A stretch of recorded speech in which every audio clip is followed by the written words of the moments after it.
2010ஆம் ஆண்டு. அப்போது திமுக ஆளுங்கட்சி, அம்மா அவர்கள் எதிர்க்கட்சி. ஒரு பெரிய மிரட்டல் விடுத்து அம்மா அவர்களுக்கு எதிராக மதுரை மாவட்டத்தில் பல இடங்களில் போஸ்டர் ஒட்டியிருந்தார்கள். அந்த போஸ்டரில் அம்மா அவர்கள் மதுரைக்கு வந்தால் திரும்பி செல்ல மாட்டார், மதுரைக்கு அம்மா அவர்கள் வரக்கூடாது என்று மதுரை மாவட்டத்தில் பல இடங்களில் அந்த போஸ்டரை ஒட்டி பெரிய மிரட்டல் எல்லாம் கொடுத்தார்கள்.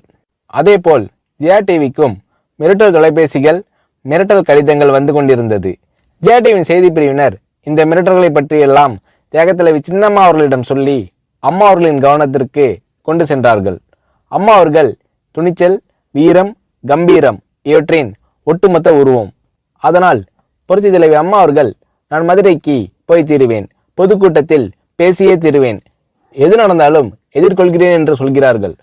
ஒரு கட்டத்தில் ஜெயா டிவிக்கு மிரட்டல் எப்படி வருகிறது என்றால், ஜெயா டிவியின் அலுவலகத்தை வெடிகுண்டு வைத்து தகர்ப்போம், அம்மா அவர்கள் மதுரைக்கு வந்தால் ஜெயா டிவியை ஒழிப்போம், இப்படியெல்லாம் நிறைய மிரட்டல்கள் தொலைபேசியின் வாயிலாகவும் கடிதத்தின் வாயிலாகவும் வந்து கொண்டிருக்கிறது.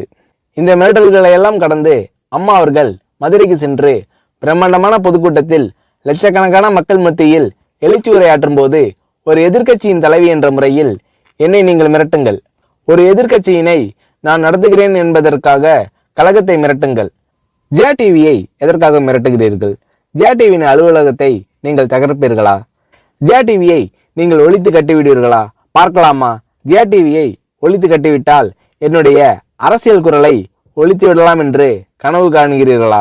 ஜெயா டிவி என் உயிருக்கும் மேலானது, நான் என்னுடைய உயிரை விட அதிகமாக நேசிப்பது, என்னுடைய அரசியல் கரமாக நான் போற்றி புகழ்வது, அதன் மேல் நீங்கள் கை வைப்பீர்களா, பார்க்கலாமா என்று எழுச்சி உரையாற்றினார் புரட்சி தலைவி அம்மா அவர்கள்.